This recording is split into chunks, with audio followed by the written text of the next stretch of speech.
Yo, this is Steve Bloom, and you're watching Moana Nui Podcast. We'll be starting soon. Don't go anywhere.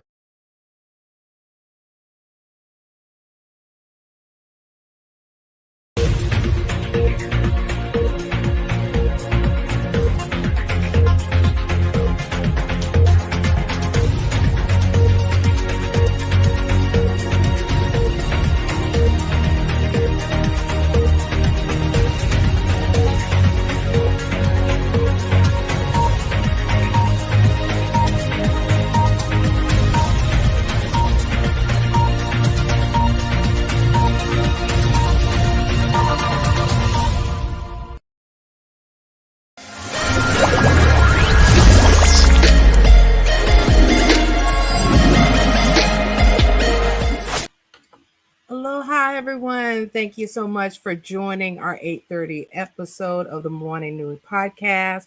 Of course, you probably see it's just only myself. So, unfortunately, Moana is a little under the weather. So, I'm going to be taking the reins for this episode tonight. We're very excited about this special episode we're having tonight. As you're familiar with our monthly segment that we have called Moana Nui After Dark.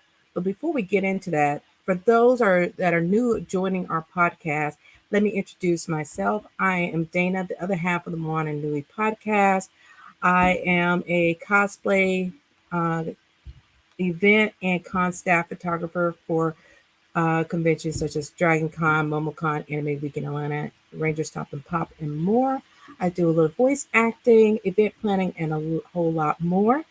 And with that, as I was mentioning a little bit earlier, we have before we get into that, we have a couple announcements. As we like to do, we like to highlight indie projects that are going on right now on Kickstarter so you can give support. First one that we are a huge supporter and backing of HBC UConn is having a Kickstarter right now to raise funds. They've been having virtual cons for the last couple of years, and this year will be their first in-person con. So they're raising money to make it better than ever. So if we'd love for you to give your support to HBC UConn for their Kickstarter that's going on right now. And they are going until the 21st of the month. So definitely give your support. Link right there. Another Kickstarter that's going on is Lumberjacks. You've had the creator on our show. He is doing a Kickstarter for his third issue of the series.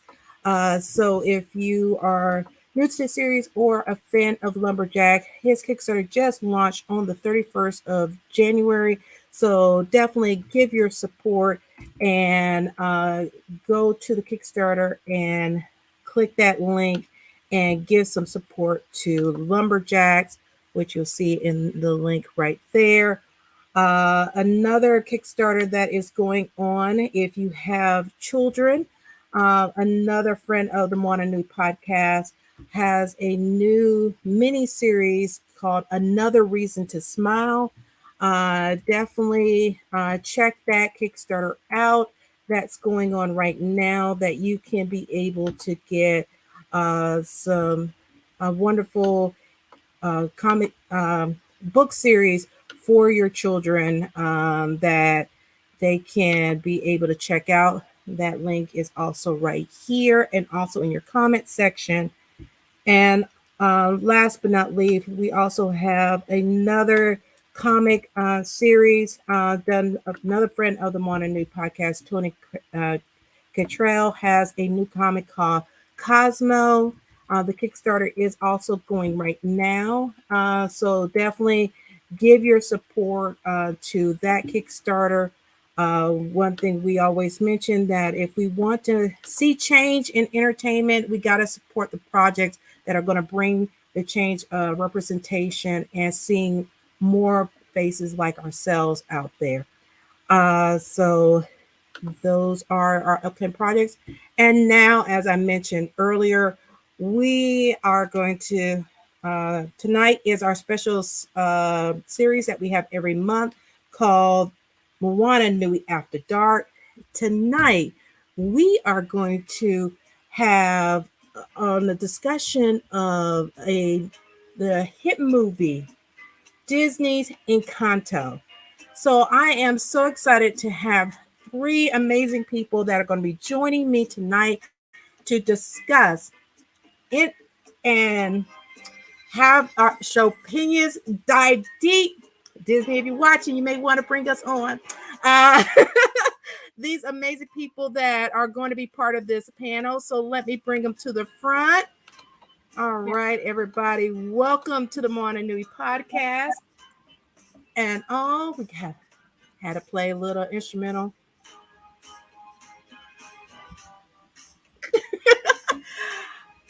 All right, and as we're getting ready to get started, I want to go ahead and make sure we introduce our special guest to tonight's After Dark discussion. We're going to start from your right, and probably my left. We're going to have each person to introduce themselves and tell a little bit about themselves before we get started. So I'm going to start with my right. Would that be me?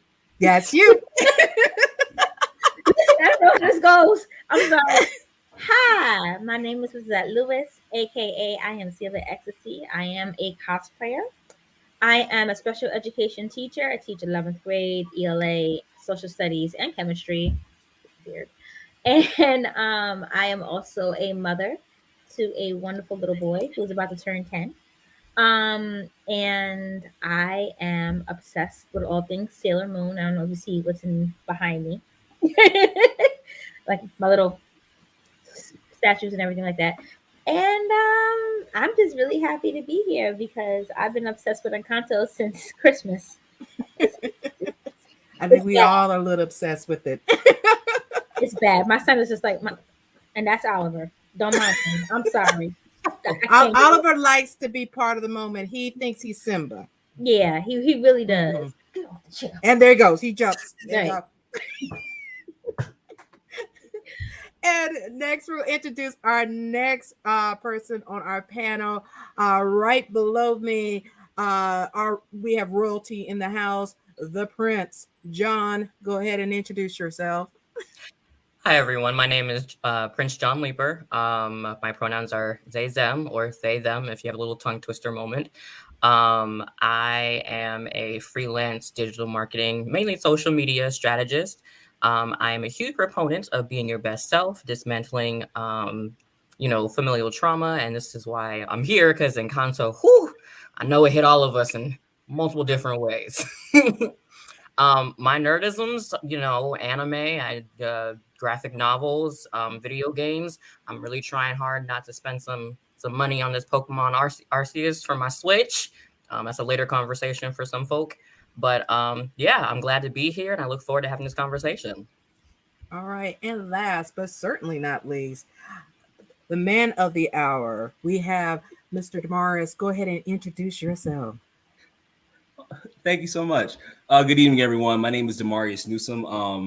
I guess I'm one of the more conventional of the other guests we have on here today. I'm an attorney here in Georgia, is where I practice. Also, you see in the label, I'm a brother of Phi Mu Alpha Sinfonia Fraternity of America Incorporated. And that's pretty much a lot of necessarily what I do. So music is a lot of my thing, but my particular nerdisms are Disney. For anybody who knows me well, knows that I know the majority of the Disney catalog and not all of it like the back of my hand. Immediately following it right behind that one is everything pertaining to Avatar: The Last Airbender. Those are my primary two that I always pivot in between. Water Tribe. Fire Nation, what? Well, hold on, wait. It's the wrong podcast for all this. hey, Tweet, calm it down a little bit. All right. That may be another After Dark. We have y'all come back. We're going to discuss Avatar. We may have to do that, man. Are you sure you want those problems from me? I think she wants those problems, twin. I think she wants those problems. Okay, that's fine. I mean, just like Encanto, people gotta, we gotta dissect Avatar because there's some lessons in Avatar people be sleeping on it, and you just don't Mhm. realize. And Not it the gets blue better every Avatar, time. but the last Airbender Avatar. Correct. The animated series, because there is no movie in Ba Sing Se. But this is not an Avatar discussion. We're talking about Encanto. So Yes, exactly. So be on the lookout. We will be, be on the lookout for that announcement. So when we have that for our next one of our After Dark series. So to get started, okay, we got a little shout out to Demarius that's what I'm right going here. So, all right. Okay, I hope everybody in the audience, you have watched it, because we're going to have some spoiler alerts. So I'm going to go ahead and say it now. Spoiler alerts. If you haven't watched it, I did schedule this until now because I was trying to give the grace period. You had almost 2 months to watch it. So now that's on you. All right. So let's get into the discussion. The movie is known as being centered around the candle, the spirit, the magic. Is abuelo, or grandfather Pedro, the spirit, the magic? Give your thoughts. Whoever wants to talk first.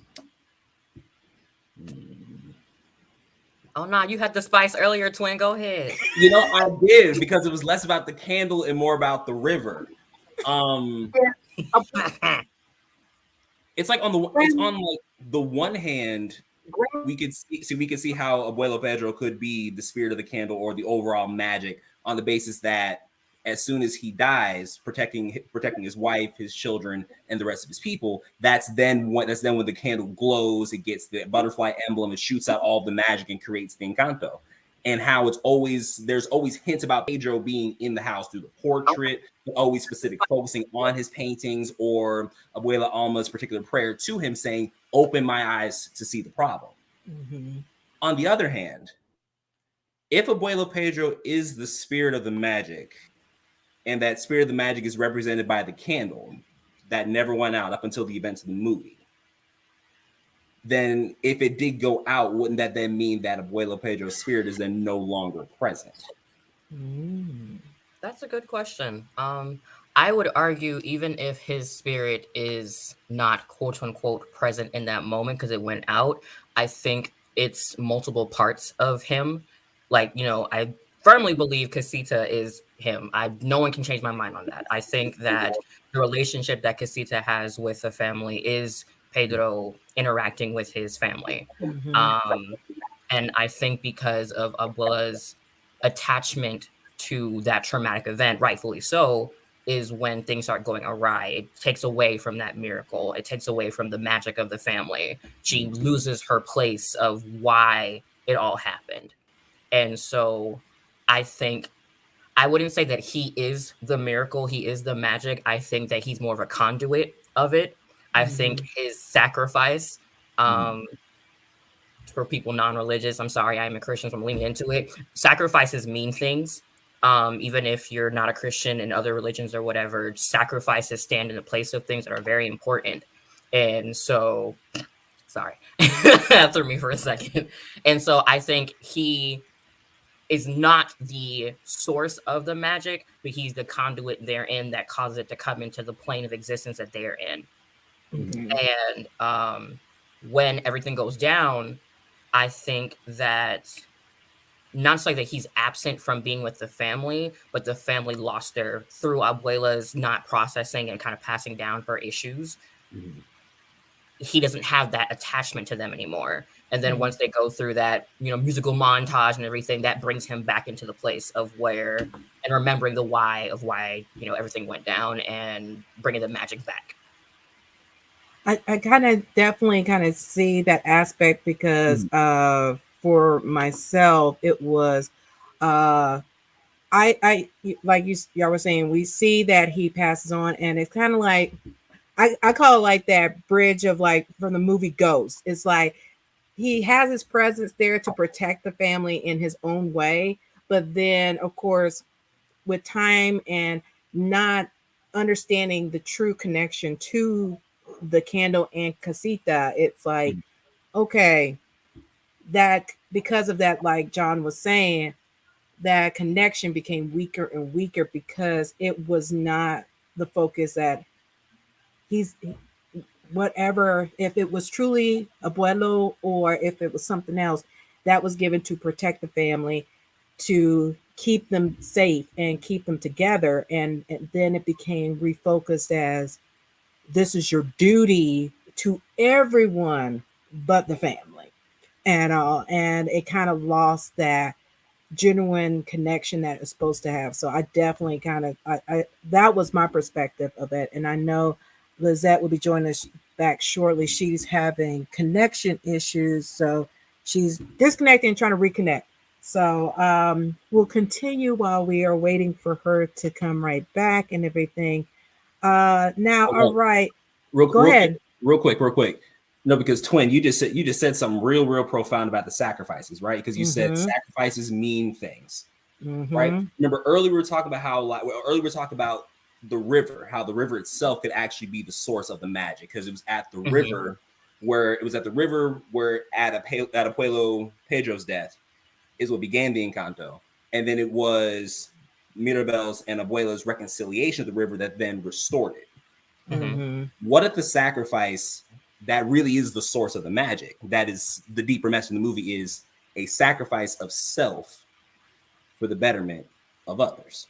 I was just thinking that, because I was thinking about how when they shifted their mindset to where doing sacrifice of self out of obligation versus sacrifice of self out of love, exactly. Why the magic starts to fade, because you're not doing it out of love, you're doing it out of obligation or pressure, or we all love surface pressure. That's why I did my Louisa makeup, because it's kind of just like, ooh, this hit too close to home.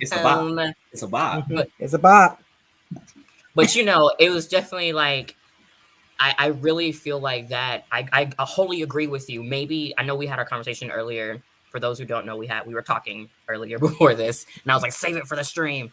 But we were talking about how Twin was saying that maybe it was more so the river that was the source of the magic. And I wish Lizette was here, because she had brought up that it's an act based off a real location that people actually go to for miracles. And I was saying, I think it's more than that. I think it's deeper than that. And Twin alluded me here now. It's like, I definitely think it's the sacrifice of self out of love, out of genuine love for family, that makes the magic happen. And that's relatable, because in our day-to-day, we see magnificent things happen in our family when we're not doing it for ourselves and not doing it because we feel like we're forced to or have to. There's joy in giving yourself up for the people you love. Exactly. And I love the fact you brought that up, because and Lizette brought that up in the chat. Like you said, that river's known for its miracles, and the fact that the movie, I did a post that I found online, was talking about how they made sure they put all these significant places and things from Colombia in the movie, from the bridge that they cross over to that river. Everything is parts of Colombia. But then, like you were saying with sacrifice, it's like that sacrifice of love at that river activated the miracle that they needed. And then, but because Abuela didn't see it as a sacrifice of love, it saw as its miracle that is been given to us as our duty, then it distorted the whole miracle and began to weaken it. I would push back a little bit on that one. While Abuela Alma has her issues, I wouldn't say necessarily that she didn't recognize the Encanto as a sacrifice of love, but from the place of her hurt is where she responded. Yes, I would agree.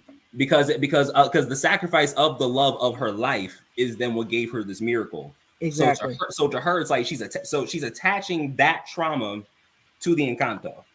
Even to the point in which when the Encanto was cracking, everyone's paying attention to it, the first thing she says, "Why didn't you tell me that you had found Bruno's vision?"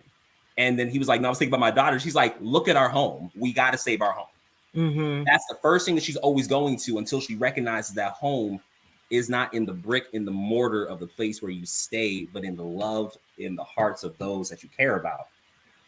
Wow.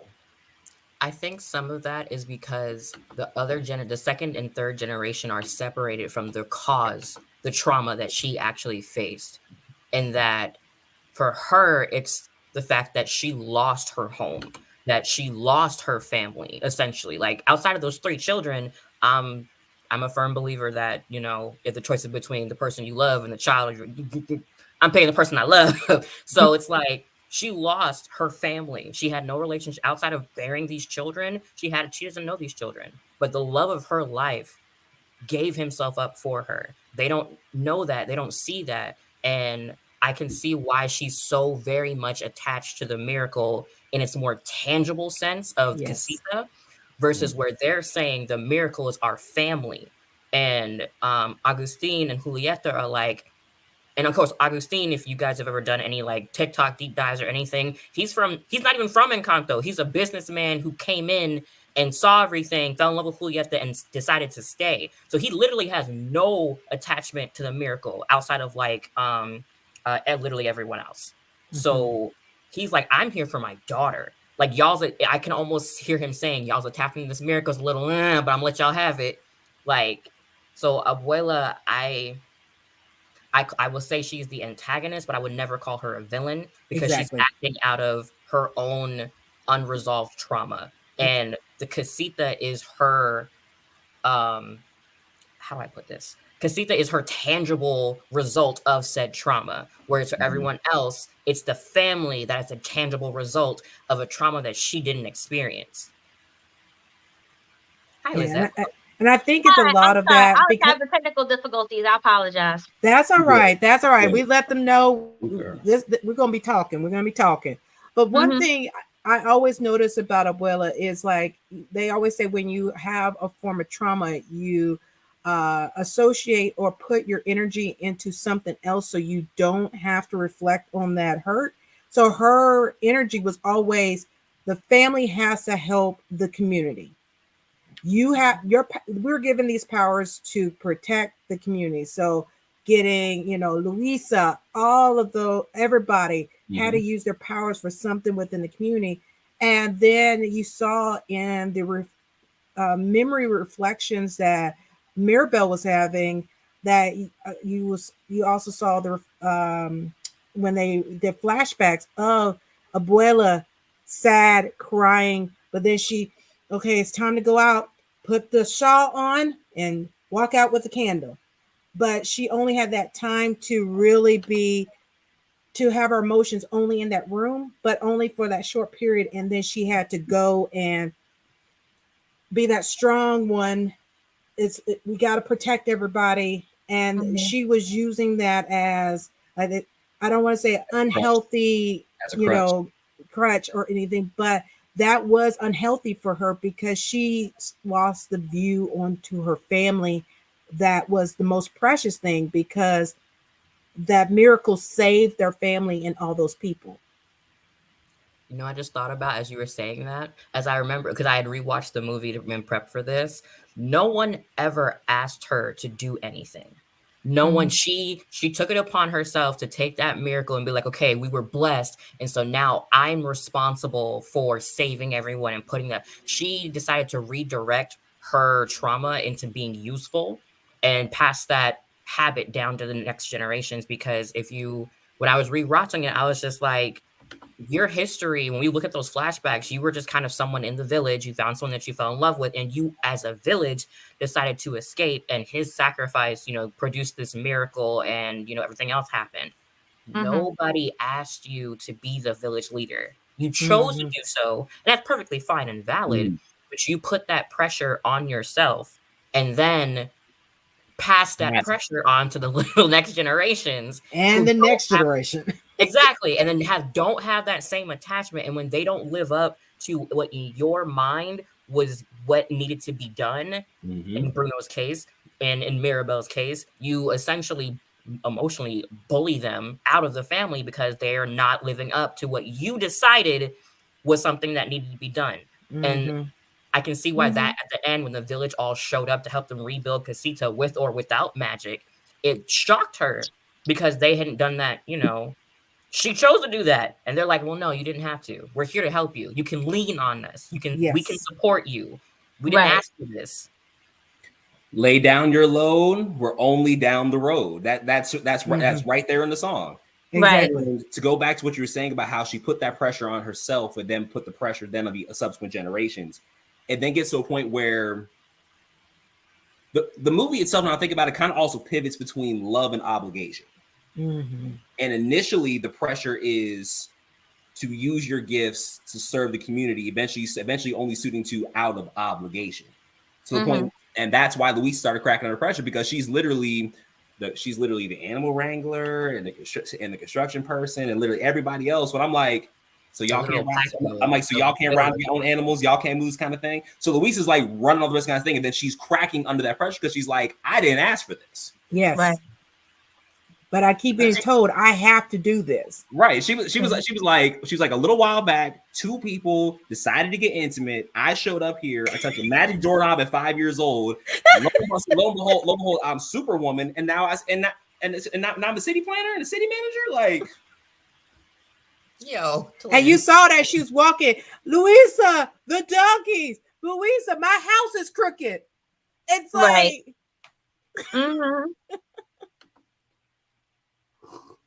So yes, it definitely was one of those that it's just like you said, those generations, as you get further removed, they don't have that same connection. And unfortunately, they had a deeper pressure, like you said, pressure and obligations that they are being told that they have to meet, that it was starting to affect them emotionally and physically with their abilities. So we got a lot of comments coming in the chat. We have you sure didn't. I want to bring up the comment that Chantel had made about the family where the miracle was Abuela's trauma. And I want to bring back what I said about the other generations being removed. And the conversation we had in chat and prep for this was that for everyone else, this is a miracle, but I would argue that for Abuela, this is kind of a generational curse. Yes. Because these miracles, these gifts that her family have is a literal day-to-day reminder of the loss of the love of her life. Yeah. And the Civil War that had happened, and literally watching him be butchered in front of her. Right. And so she's passing this down to not deal with those emotions. And while everyone else is kind of like, oh God, we're doing great. These miracles are great. Never. She's like, okay, I have to literally remember every day what happened. And you can see that when you look at the beginning of the movie, when she's talking about what had happened, it's a real sanitized version. And at the end, when she's recanting it with Mirabel, it's a lot more visceral and emotional and very much, okay, I'm going to deal with this now, and I'm going to tell you the truth of what actually happened. It's not, oh, well, the miracle happened, and he gave up his life, and all this magic happened. No, it's like, no, we were ran down by horses. They had machetes, and they massacred him in front of us. Right. And through that sacrifice that he tried to stop them and give us time to get up. Like, she's actually telling what happened. And the balance of what Chantel is talking about, the way that I see that, is that everyone else is getting joy. It's supposed to be getting joy and love and happiness from this. But for her, she's passing down the pain and the trauma of what happened, because these gifts are a literal day-to-day physical manifestation of what had happened to her. Yes. And at the same time, not only are they a physical manifestation of what actually happened, but it's her guaranteed coping mechanism to be able to make it to the day-to-day. Yes. Because if you remember, for everything else going on, Abuela Alma is chilling. She's happy, keeping up the house. The moment the cracks and everything else starts happening, she knows she saw them cracks. She's been seeing those cracks. Because Hernando has been fixing all the cracks in the back of the house. So clearly they've been happening for a while now. And yet she's like, everything's fine. Everything's fine. Because if I can put on a face, I don't have to deal with what is here behind me. And I understand that, and I recognize that, because that's a lot of things that a lot of us necessarily do. Sometimes we will lean upon a coping mechanism that is at least getting us to the day-to-day, when there's a whole realm of unhealed or unresolved or still very, very tender trauma that we are still dealing with. But at the same time, the reason why I would also agree in a sense, that Abuela Alma is not quite a villain, more so an antagonist, is because of the fact that her actions then had a negative consequences on everyone else around her. The moment that I would say she's kind of stepped into villainy just a little bit is particularly because of the fact she personally victimized Mirabel because she did not get a gift. And Mirabel had to sit with that for 10 years. Her daughter had to sit with that for 10 years. Her son-in-law had to sit with that for 10 years. Both of her sisters also had to sit with that because both of her sisters recognized what was going on. But they were, what were they doing? They were hiding behind their gifts the best they could and abiding by all of her expectations to avoid that being treated that same way. Because if you notice, the only two of the grandchildren who are really doing a lot of extra work around the Encanto are Isabella and Luisa. Luisa is running the whole town, and then Isabella is preparing to sacrifice her own life and her own well wishes just to meet the expectations of her abuela for the purposes of the family. And I would agree slightly with you because I still don't want to call her a villain because I think it attaches too much of a negative connotation. I don't think she was malicious in her intentions. I think that, like I was saying, like Mirabel not getting a gift is the first step that a lot of people take when they're resolving their inner traumas, and they don't recognize or are not ready to resolve said inner traumas. And as someone who's been in therapy for almost a decade now, who has dealt with a lot of family influence traumas and stuff like that, it's very much more painful to recognize that you are coping in an unhealthy way. And so you reject anything that's going to remind you that you are coping in an unhealthy way. It's like the rock in the shoe thing in the rock in the shoe experience. You get used to it up to a certain point. You forever recognize that there's a rock in your shoe. But when someone's trying, it's going to be more painful to take off the shoe and take the rock out and then readjust and relearn how to walk without said rock in your shoe than it is to just, deal with it. So unfortunately, I totally agree with you slightly because I really don't want to use the word villain because too many people take villain and think Maleficent, Scar, the whole nine. She's not. Well, I mean, at the same time, you also have a whole crowd of people who say that Maleficent was justified, even though she cursed a child for really no particular reason. And no, the live action remake is not canon, and I stand on that. And people saying, well, you know what, Mufasa should have treated Scar better. I'm an older brother of 4 other siblings. No matter how upset I may get at any one of those 4, for whatever the reason, it's never going to drive me to kill anyone. To kill him and his son. Correct. Straight villains all the way over. So there's always going to be a case that's made for villains to be sympathetic with. But I'll say that she's not a villain, but some of her actions stepped into villainy, especially when she started blaming Mirabel for things that were not her fault. Yes. Precisely. And you know what? I am not Hispanic or Colombian descent, so I can't speak on how their families interact. But I will say in the Black community and just in the conversation I've seen on social media, that is something a lot of people of color elders do, is they will project and blame the younger generations. And even if it's not our fault, even if we had literally nothing to do with it, if we are attached to what could potentially be the fallout, we are going to be the punching bag for their coping, which is what she did for Mirabel. And I'm just gonna jump in right now. I'm gonna jump in. So for me, I felt like Abuela definitely was the villain because Abuela reminded me of my own mother and my great aunt, who both are my mother's side of the family is Puerto Rican, Native American. And my great aunt was Native American, and they had to keep up appearances, and they both dealt with a lot of trauma growing up. So when I came about, here is this child, first of all, Black child, and I am reading at I had this gift of reading at an early age. I've been reading since I was 3.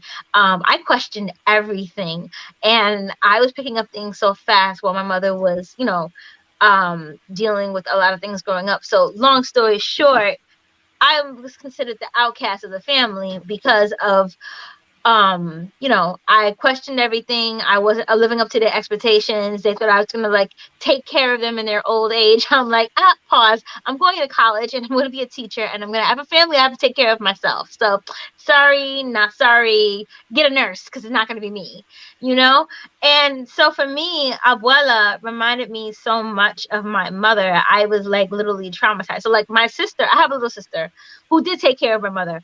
I wasn't taking care of her. Who took care of my mother and father up until the day they died. And like, all the scenes where the abuelas belittling Mirabel, my sister's just looking at me like,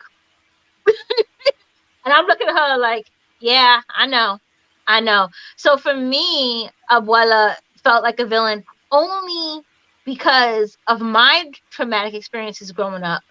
And my only thing is why I love the movie, but also know that it is a complete fairy tale is one, the scene where Mirabel is belittling Abuela. I'm like, she ain't slap her with a chicleta? Like, no shoe, no belt, no slap across the face. Because had I yelled at my Abuela, my mother, or my great aunt, I would have got a fist to the face so fast. But then two, at least at the end of the movie, they were able to repair the trauma. And I didn't get to have that closure with both my great aunt died and then my mother died of cancer. And the last thing I said to my mother, like she called me fat and I said, when is the cancer going to kill you? So that being said, like I didn't get the closure that I wanted. So whether her actions, although yes, it was her dealing with her trauma and her placing those traumas generationally throughout the whole entire family and Mirabel pretty much putting an end to that trauma, I definitely could relate to. And I'm glad that Abuela seen and opened up her eyes and realized what was going on. Unfortunately, in real life, I didn't get to have that. So, of course, seeing how Abuela was acting towards Mirabel, I was just like, it's my mother. So it really, for me personally, like it definitely hit home a little bit too close. Yeah. Now I'm going to read some of the comments because, like I said, our comments are going. As you see on the screen, we have, and good for Abuela for recanting it at the end because so many elders don't want to acknowledge things that cause them trauma. Mm-hmm. Then we also have here, the family only focused on the fact that they got the miracle from Abuela, but they got her traumas too. When your parents teach you, they teach you their good and the bad. The miracles are just easier to see.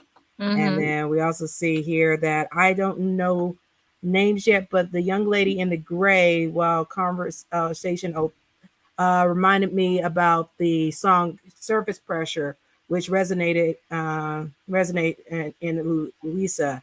Knowing all of the people's families means she hears knowing everything like Dolores. She heals the land like Julieta. And heals the people. She felt the need for everything to be perfect like Isabella. She was the gift less leader, etc. And come on, Mirabel. Yeah. Encanto doesn't really have a bad guy because it literally telling how the land and the family are internal manifestations of Abuela. And then I have here also, she is an antagonist, not a villain. So I got a lot of people on that same page, but which kind of goes in as a lot of the references everybody talk about. Disney is known for their Easter eggs in their movie. Mm-hmm. Talk about your favorite Easter egg in the movie. I'm going to say that my favorite little Easter egg that I didn't recognize the first time I had, or even the second time I had watched it, was the fact that their clothing matches the gifts that they have. And then on top of that, Mirabel's actually has notations from literally everyone else's gift. So either whether it be the color or the symbology, she has everyone else's, including Bruno's, who she technically had never had any type of interaction with. So I was just like, ooh, that's really nice that she's the manifestation of the gift and like she's the centerpiece now. I thought that was really dope and I loved it. And I love that kind of attention to detail. I also go ahead. Go ahead. I was also going to say, just commenting on Mirabel's dress. I also love how her base dress design is actually really, really simple, but that she herself made the rest of the ornamentations and everything else on her own dress. And just like everybody else's dress or shirt or shoes or anything else matches their gift, in her case, she made her own. To the same point in which, at the very end, when she put the doorknob into the door, and it said, it's vested in her. Well, my favorite Easter egg definitely had to be coming from Bruno, when he's singing the song in the All of You song, and he goes, "Let it in, let it out, let it go, let it go." I was like, oh, you brought back Frozen. I'm never gonna be rid of this, and I love it. And it'd be the song that beat Frozen too. Exactly. Exactly. But the fact that they put that in, and of course him taking the salt and the sugar and throwing it in the air like snow, and you hear the piano, which they had to give a credit for at the end. Like I watched the credits, so I want to see the next they put the Easter egg in for the next movie in it, in the credits. So I had to sit there and watch it. And so I was like, yes, Frozen, but lo and behold, look what happened. I'm like, well, we don't talk about Bruno's the number one song. It beat Frozen. Disney has not had a number one song since, like, on the Billboard charts since Peabo Bryson's, I forgot the other lady's name. Oh, please forgive me, Lord. Regina Bell. Regina Bell. Yes, Regina Bell. Thank you. God, I'm old. Since their version of A Whole New World. So yes. I was like, wow. But for me, that did it for me because I love Moana. I connected very well with Moana, but of course it all started with Elsa for me. I was just like, yes, like when you were the outcast, you just like, you know what? I'm gonna let everything go. I'm just gonna go ahead, and that's exactly what I did. Like I moved out, like I got kicked out, and I didn't look back. I was like, yes, I'm gonna let everything go, and I just flourished. So yeah, so that was my favorite Easter egg. Now, for me, I noticed, and I was pointed out to my sister when I was watching it a second time with her, is where Mirabel was staying. You see that she is the maker of the clothing and everything, including she made Antonio's gift, which was an animal, and then his ability was with animals, but her dress and everything had the encompassing of everybody's powers on it. So that was her way of connecting. But it was like you got that little sneak peek that she of also being connected to the miracle, because her making these items, even for Antonio, what she made became his power. Right. So I thought that was a cute little Easter egg they put in there. But then you had the references of Colombia throughout the movie, which was another beautiful thing we were talking about earlier, of the bridge. But then I love the fact that I ended up learning about this later on, is the team worked with Liliana Valencia, an Afro-Latina, who was giving them the history and information to help build the everything for the movie. So they worked with an Afro-Latina to get that information, and I love that fact. So that was like another little nugget. So we were able to see that bridge they walked across is the actual bridge. The river that we saw is an actual river in Colombia. So it wasn't just this made up place that the Encanto was located at. It actually had references of stuff that is in Colombia. So it kept it still connected to the country and everything, which was lovely. Let's see in the comments. Disney definitely does do.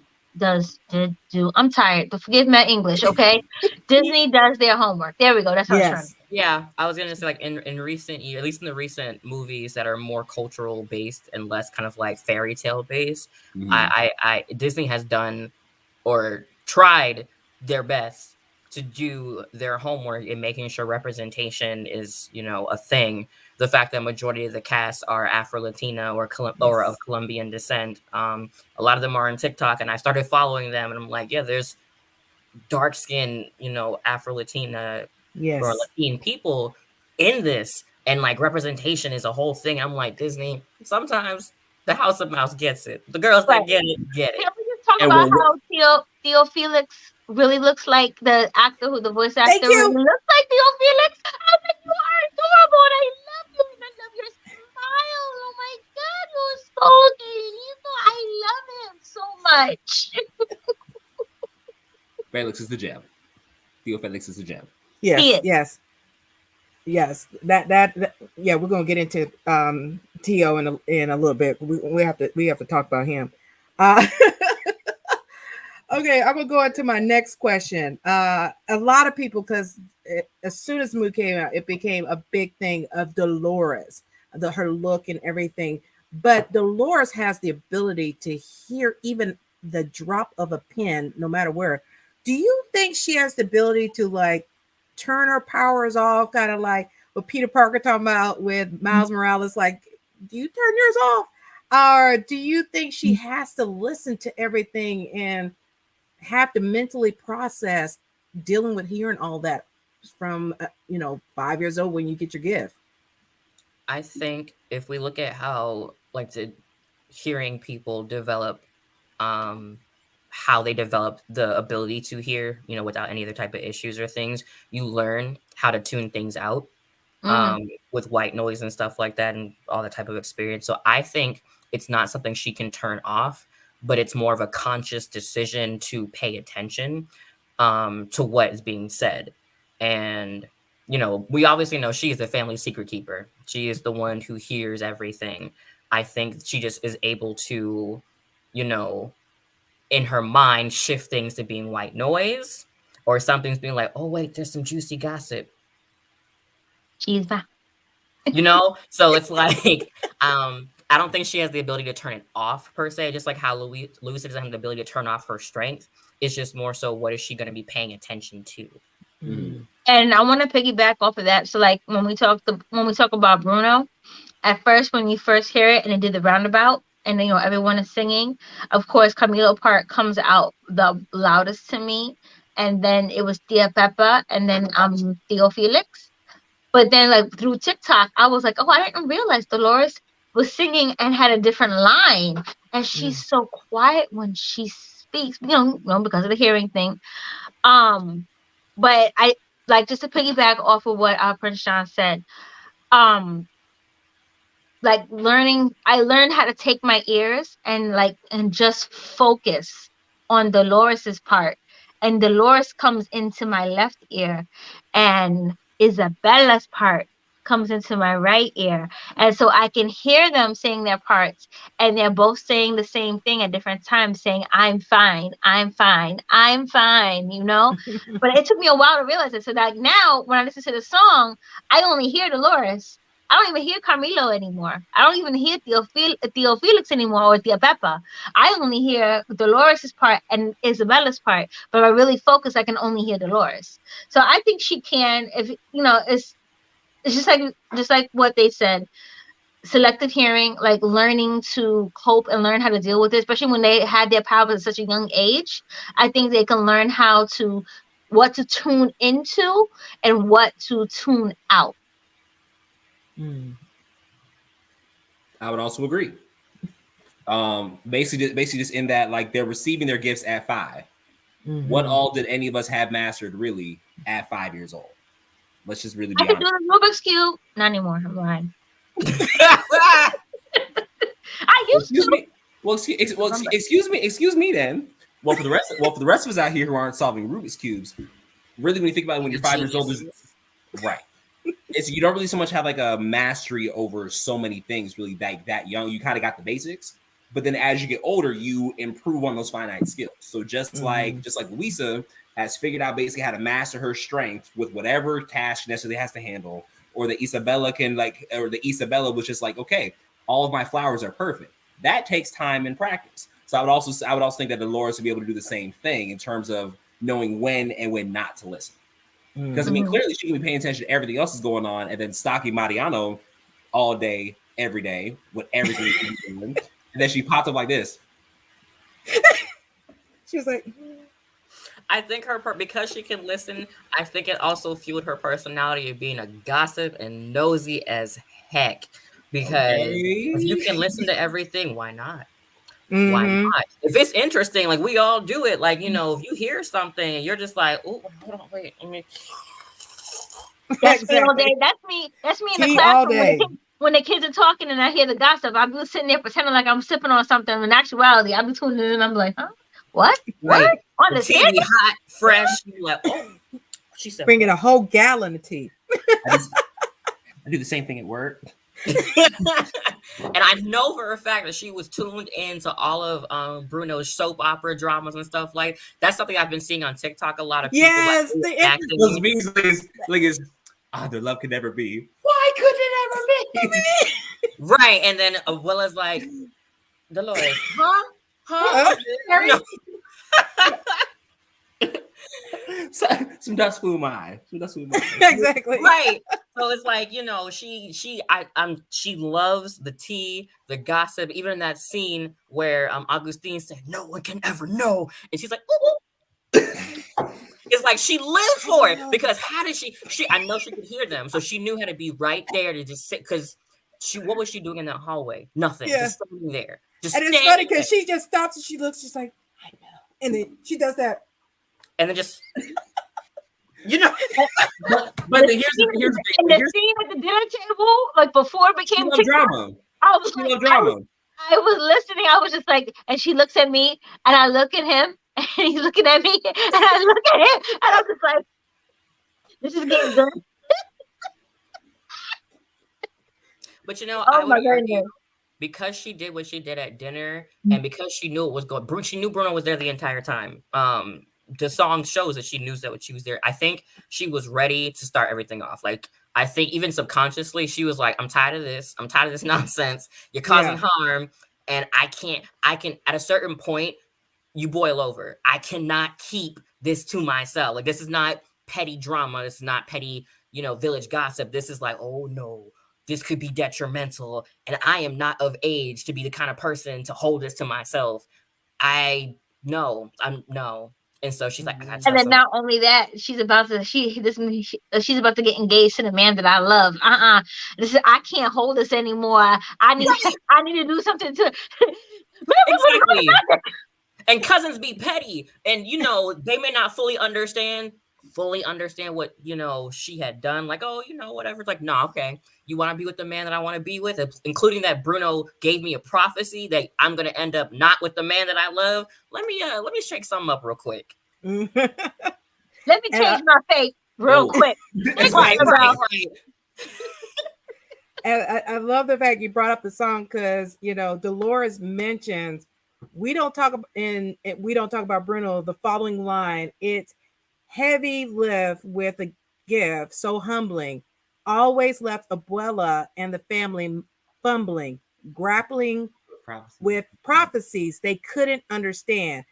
Do you think she was trying to let Mirabel know to help clear Bruno's reputation, or do you think she had to keep this to herself when no one else would really listen to her? I think that's probably what hadn't necessarily happened, because if you look through the communications between Pepa and her family and Julieta and their family, Pepa's family pretty much talk about everything, because you saw how quickly that word passed down the table. Because Dolores was like, wait a minute, hold up, my little brother's a jokester, but I gotta spill this right quick.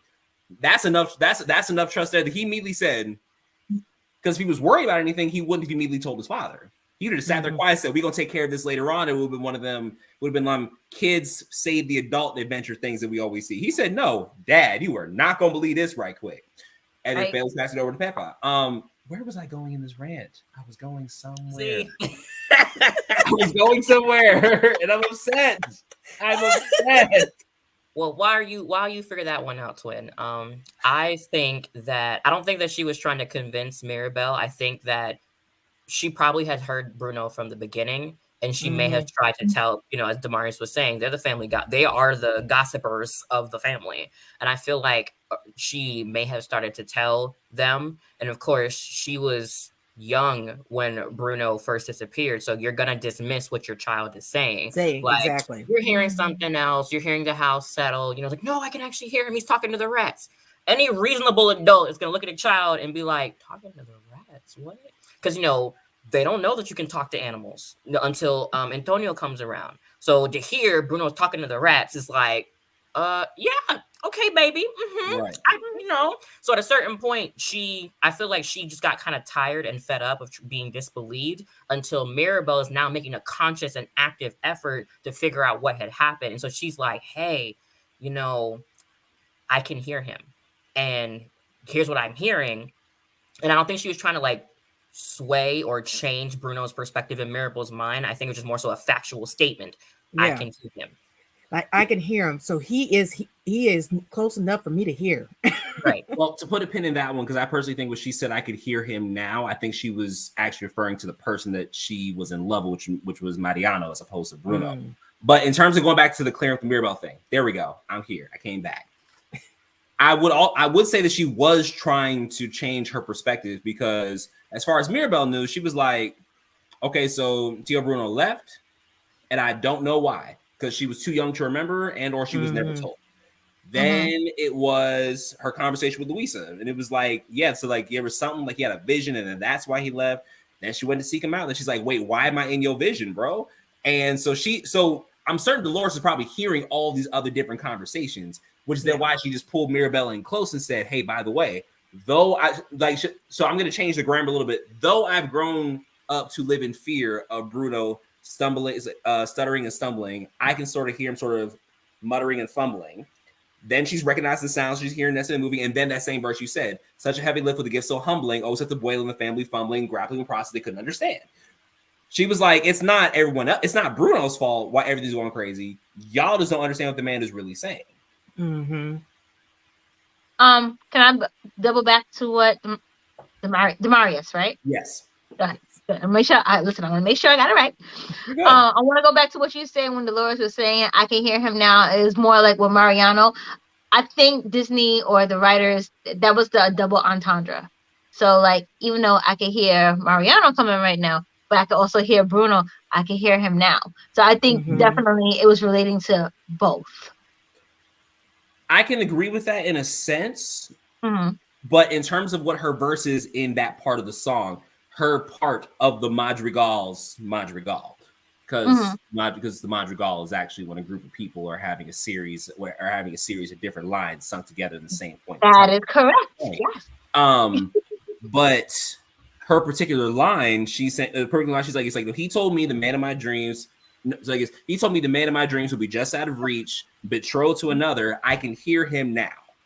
But the whole time she's been stalking Mariano from across town, hearing him write his poetry and love his mom and talk too loud and get ready to go to sleep. And probably whenever he gets up and a lot of other things that she probably should not be listening into, because what is she doing? Because what is she doing? She's being a stalker. I dropped my flower. But all of that going on, and then she knows that Mariano was planning on proposing to Isabella. Why? Because she's been stalking Mariano for however long. Understanding that then her prophecy was coming true, saying, okay, the man of my dreams is, betrothed to another. I can still hear him. And she was probably going to keep stalking him in the event that he ended up marrying Isabella. You gonna let that go or not? Now I have to ask this, because y'all talking about her at the dinner table, and when they asked her how many kids he want, and she went like that, he wants 5. Do you really think she heard him say he want 5, or she was just like, I'm about to start some shit? He want 5 kids, and you saw Mirabel like,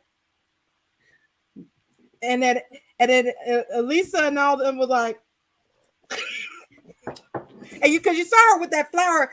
Abuela had to grab that flower from her hair because she was just like, hold on, wait. I'm telling you, cousins are petty. And so she was like, I see this prophecy playing out. I do not like it. So let me shake the table one time for the one time. I truly feel like Dolores did it on purpose. It wasn't something that she just kind of passively did because they're the family gossip. It was like, no, I see this happening and I got to stop it. Combined with the stress of why is Mirabel looking out for Theo Bruno? Right. It was both those things crashing together. But I will die on the hill of Dolores being a stalker. I will die on that hill. I mean, she literally has the power here. I'm not a disagreeing. She's within the law. She was not near his facility. They live in the Encanto. No, they live in town. She has the power to listen, and it's And they not said like she can listen from she miles put an away. illegal So tap. She didn't put an illegal tap. She just used her power. She is the illegal tab. She is the illegal tab. I'm not going to argue this with you. She's like, I am 3 miles away. I am within my right. Her family runs the town. She's operating from a space of governance. She's violating rights here. I can't. She's a stalker. If you guys remember, or if you recently watched Dolores's initial verse, and we don't talk about Bruno, if you look at the banister, you can see a You kind see of Bruno, he is jamming. And he's in the background, like, and so there's been some debate I've had with my friends who are like, no, that's Camilo preparing for his part. I don't agree, only in that the same place that you initially see Bruno in that scene is the same place where his entry level is for the painting later in the movie. So it's just like he heard the vibe, he saw what's going on. He came out, that painting was like, hey. Right. Like he literally, it's very well known, or at least it's implied that he maneuvers throughout the house without being seen. So it's not too far-fetched to think that is him vibing. I mean, he has literally a dinner plate next to the actual family table. And I'm sure they've talked about him when the children were not old enough, of course. Next, like he's heard them talk about him the entire time.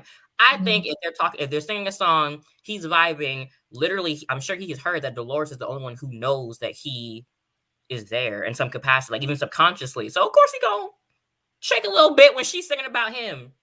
I personally don't think that Bruno's gonna be rocking out to his own diss track. Hey, the way he was doing the things with the rats and everything, yeah, he probably had one of his side identities was like, that's a bop. They talking about me. I'm used to them talking about me, but at least it's in song.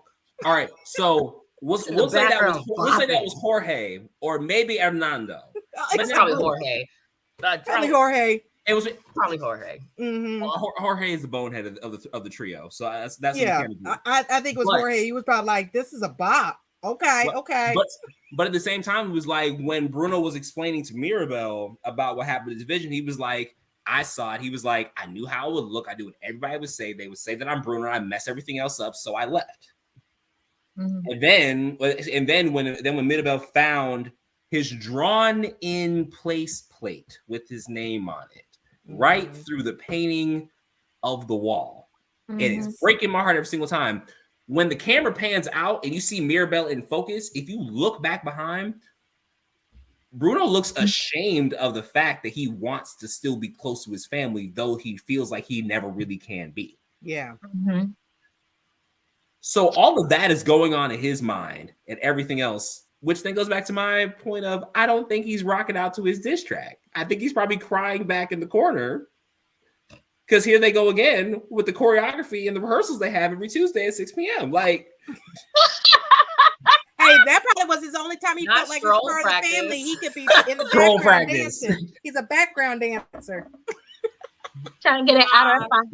No. The ultimate background dancers are the donkeys because why are the donkeys throwing swaggers during service?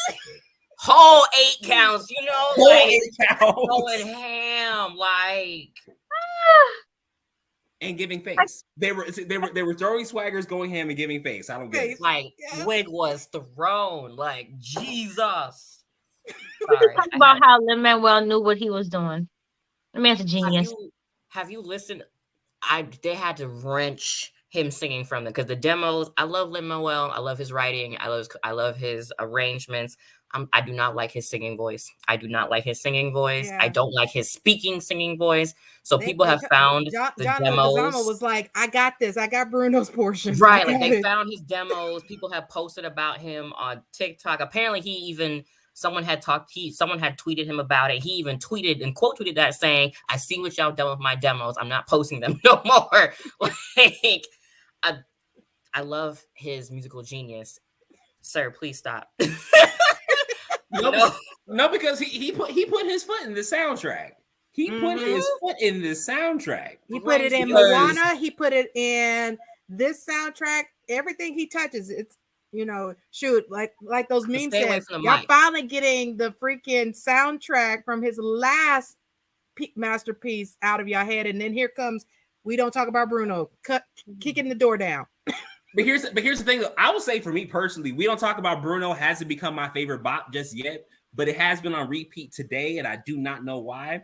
It's probably because that bridge to the Madrigal is the best part of the whole song, and that is the hill. And that's the hill I would die upon. Like right after your fate is sealed, when your prophecy is read, from Isabella to Dolores to Camilo to Abuela, that whole set right there before it rolls into the whole thing. Isabella, your boyfriend. Yes. There's a trumpet player, and maybe after this, I'll find a TikTok video and post it on the Facebook post or whatever as a comment. There's a TikTok trumpet player who literally played each part, and he takes it up for Camilo's part, talking about the boyfriend, Isabella, your boy. I'm like, yo, please, yes, give me more. He's amazing. And I love what this movie has done for the musicians of the world. And, you know, if I don't see some bands doing some type of fanfares, an Encanto show, something, y'all listen up. Y'all better get to arranging. The fanfares are something from We Don't Talk About Bruno. You can even just have just that one line right there. That'd be what it is. Right, Isabella, your boyfriend had that one line, just that one line. But personally, my instrumental jam is Colombia Me Encanto. Like that whole song is a bop from start to finish. From start to finish. It's like you feel it build, and you hear the horns, you start feeling the drums, and the lyrics start rolling through, and it's just like the movie needed more of that song in the movie. I'm like, why'd I have to wait to get the full version on the soundtrack? Y'all gave me just the 45 in the movie when it's like the whole 3.5. Like, I mean, some of that's going to be Disney executive, because even they've all stated that there were parts that they wanted to see in the final edit that didn't happen. So, like, did you know all of you was supposed to have been 7 minutes? They cut it down to 4. Chopped it all. I'm like, give us more. If y'all can give us all these movies that are 3 hours long, you know, Marvel movies with not a nan soundtrack outside of a bunch of, y'all can give us an extra 4 minutes of song. And here's the thing. And the uncut DC version of movies. And here's the thing. Disney knows we are going to spend our hard-earned American dollars and also the other dollars that we've got and everyone else around the world to go see these movies. Yes. They know this. And Disney also knows they're going to capitalize primarily on the millennial generation. Why? Because the majority of us grew up during the Disney Renaissance. Disney had their various eras, but for right now, really, the majority, from what I can see, the majority of their most prosperous properties came up during our childhoods. Facts. So they know that we, us 20-somethings, 30-somethings, and like maybe like low 40-somethings. I don't really know because I'm not running those mathematicals right now. They know that we are pulling us to the movie theater.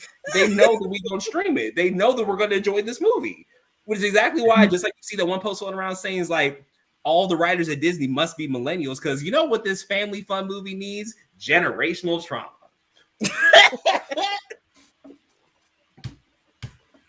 Like, the older I get, the more I can relate to King Triton. You 16, why are you trying to run off with this? Sorry, all right, I'm back. Watching Disney movies when you are an adult is surreal, because you know when you're younger, you're like you're 16 years old. You love that man. And the 40-somethings are here for it, though. I appreciate y'all 40-somethings. Right. I really do. That. We love y'all, Zennials. You're welcome. You're welcome. We love y'all. But yeah, it's like, and you watch it after the fact. Even Aladdin, you're like, you're gonna trust some random old man in a jail and to go to. How does he mystically, magically know the escape route? But how long has he been in jail? So you knew how to get out this whole time. And why is the old man trying to date the 16-year-old and trying to marry? Like, I don't like where this is going. But see, that's right. I'm trying to say why did Ariel sign a contract? Why Ariel sign a contract and ain't read that thing? Exactly. Like I know the average person. Like I said, you can tell when Disney's movies change. It was like it started with, like you said, Frozen. I'll even say Lilo and Stitch. You didn't have the typical girl has to find someone to fall in love with in order to be. You saw it with Moana. I ain't trying to be. I'm trying to save my people, and that's all it is. I'm not trying to date nobody. Trying to love nobody. I'm good. Deuces. And and you've been seeing it with every movie since pretty much Lilo and Stitch. The the typical Disney formula of always the woman has to marry or fall in love within 2 minutes of meeting the guy and everything. They have side. exactly. So it's like you're getting the Zennials, you're getting the generation, millennials and everything. You're getting all of those generations are coming into Disney, and it's like, yeah, I grew up on that, and look at my life. Why in the world, Snow White, wake up from the dead, and you got some random guy kissing you? You were dead. Necrophilia. Necrophilia. If you knew the truth behind Snow White and Sleeping Beauty. Listen, the real stories are yes, it's an After Dark conversation, but it gets real gruesome real quick. That might be an After Dark. We're gonna have to talk about that because a lot of people keep forgetting those children's movies from back in the day were based on a more gruesome story than it really was. I told my 11th grade classes we did a whole lesson on mythical I can't talk anymore. Mythical culture. Like myths, like the QB and everything like that. And I told them about Sleeping Beauty, not Sleeping Beauty. Was it Sleeping Beauty? Yeah, Sleeping Beauty. I said, she got raped and she ended up having a kid while she was sleeping. And they were like, that didn't happen in the movie. I said, Disney made it pretty. Disney not gonna do that. Disney made it pretty. Disney made it real pretty. Snow White is tragic. Cinderella is tragic. Popping off parts of your feet. True. And then the Little Mermaid is tragic. Little Mermaid is beautifully tragic. It's beautifully tragic. She didn't live. She did not live. But she's working towards gaining a soul. There was an upside. No, she turns into the daughter of the air. Right. She becomes a daughter of the air, which gives the opportunity to earn a human soul, which is really what she was trying to do. John's eyes are all the way back in their head. Anderson wrote that as a love story to his gay lover. That he did. I'm just here to say the real stories are always more gruesome than you think. And that's why I'm excited for everybody. We will have, because give me more. I need more. Yeah.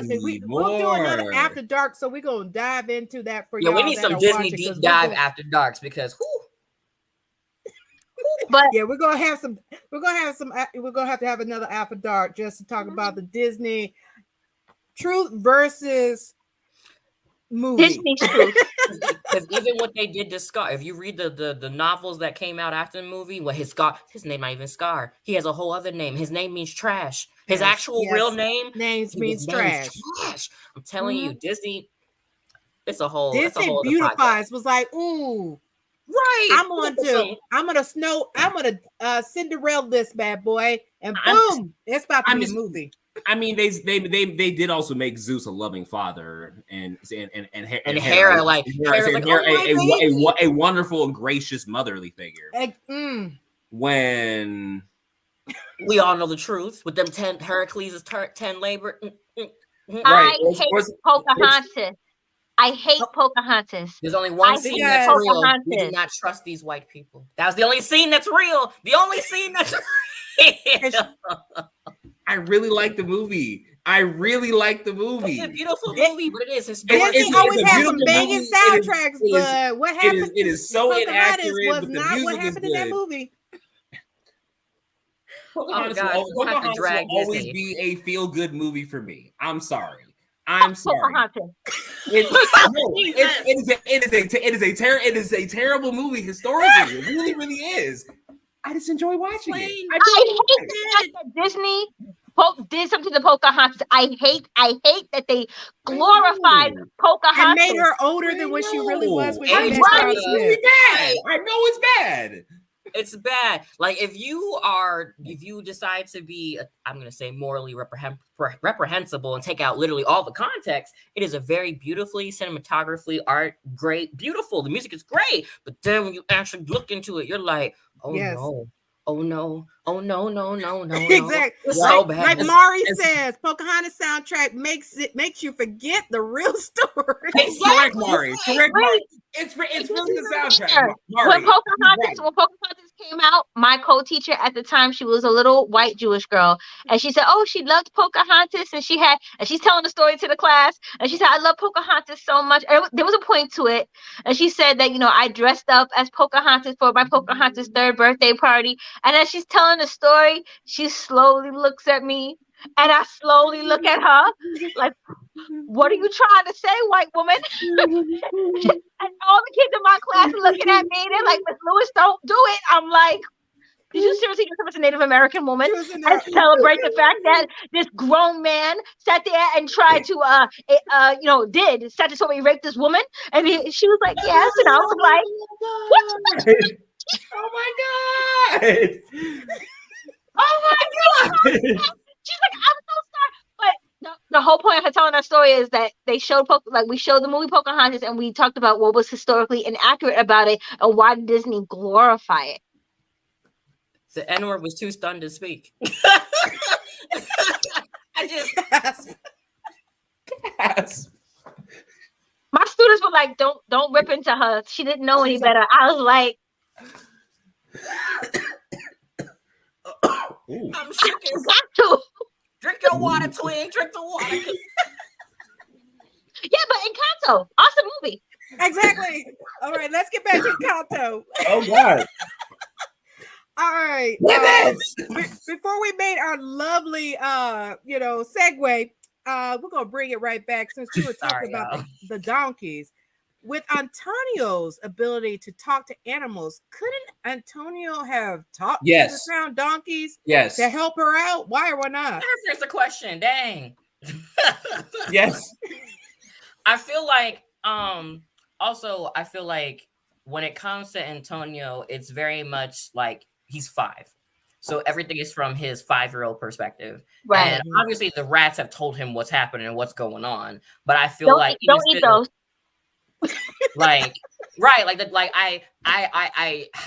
much access did he actually have to the donkeys is my question. Like the donkeys were like, the only reason why we saw them is because Luisa was getting them because they had escaped from their pen.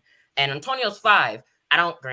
This is a different time period, but I don't know how much leeway you're giving a 5-year-old to go run amok into the world, and so how much access did he have? The umbrella was being, and once you turned 5, you have responsibilities. Because she said, "What?" Will was like, "I'm certain we'll find a way to put your gift to good use."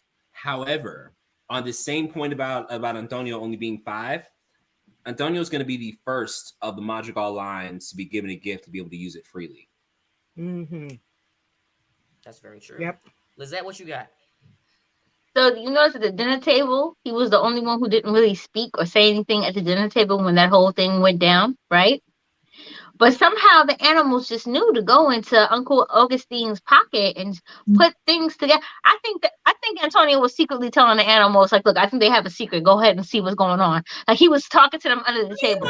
He's the other half of the Madrigal. He's part of the gossiping family. He want to know what's good. They're not gonna tell him because he's 5, but he's like, hey yo, I need you to go do the thing. And I know y'all can see. Come on, tell me what's going on. I'm sure in that scene, I am sure he influenced them and was talking to them to get more information to figure out what was going on. And then of course he is. I'm going to argue, if not 2-3 generations far, because there's a 5-year gap between when Mirabel didn't get the gift, because he didn't exist when she didn't get the gift, to when now it's his time to get the gift. So there's a whole generational gap. Like me and my brother are 5 years difference. So yes, technically in the lineage of the family, they're are a second. No, me and Marcus are 5. No, I'm talking about Mirabel and Antonio. They're 10 years. Either way, my point stands. The generation is different. So he's technically, although yes, he falls in that line of family in terms of like chronologically, he's the 3rd generation of the trauma and the bullish and whatever. So it's just like he wants to know what's happening. He wants to understand what's going on. And the animals are obviously telling him what's happening. I'm sure he can talk to insects too. I'm sure they see what's going on with everything. And so unfortunately, he's attached most to Mirabel, he's going to help his favorite cousin figure this out. She wants to figure out what's happening, so I'm gonna help her figure out what's happening.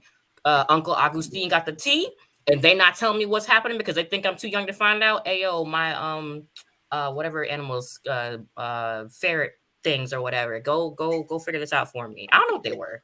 I don't know what they were either. I'll do you one better. The toucan, when he flew out of Bruno's room, went to Antonio and was like, "So, hey, yo, here's your what cousin. I saw." I was thinking the same thing. He sent the toucan to go chase after Mirabel, like go find Mirabel and see what you're doing. Right. And the toucan came back. He said, "Okay, who else knows some stuff?" He's like, "Well," toucan be like, "Well, I saw some rats." So, okay, well, tell the rats to pull up and tell me what happened. And the rats pulled up. He is the godfather of gossip. Right. And then they back in the corner behind the house with the cracks, and he just pulls up and says, "You guys can use my room." Rats told me everything. Don't eat those. Told me everything. Don't eat those. It's for your nerves.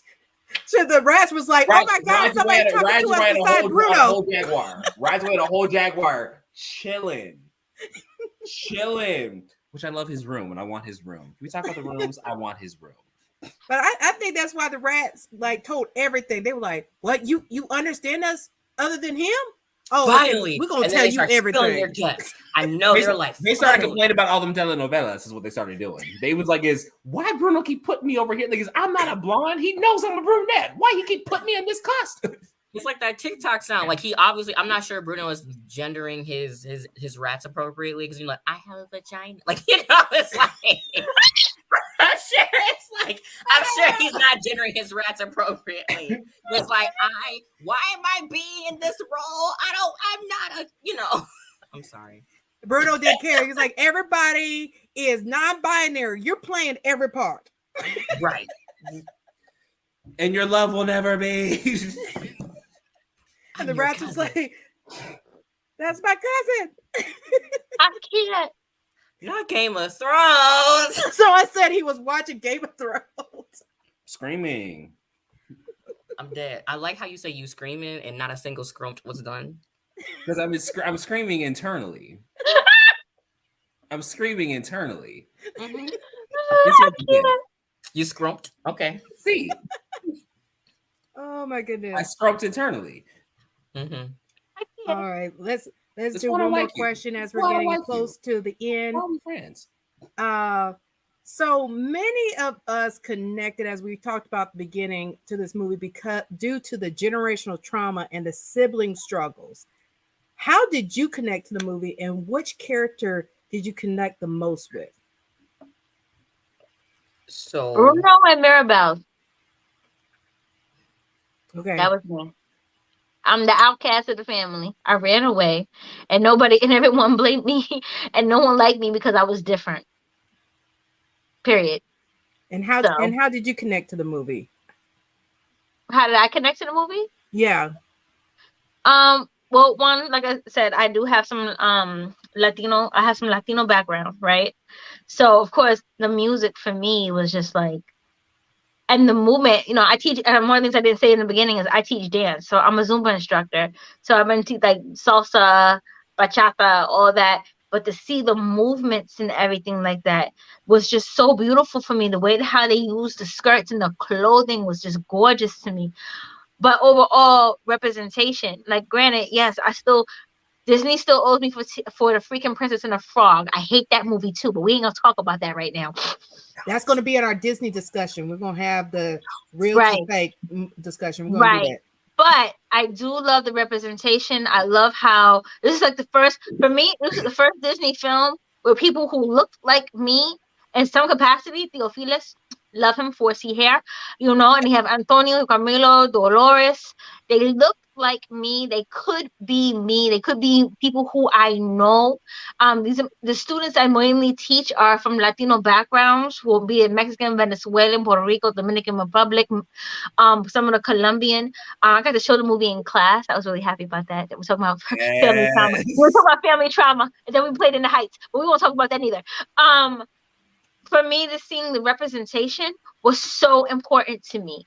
The representation, and no one turned into an animal. It was completely like Mirabel.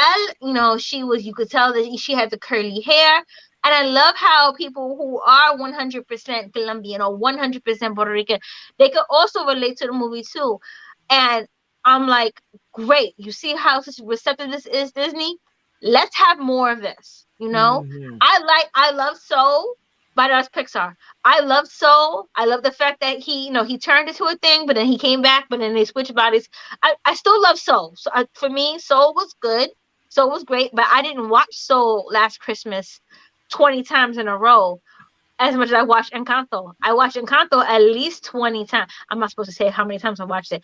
I watched it enough. You done said it 3 times already. No shame.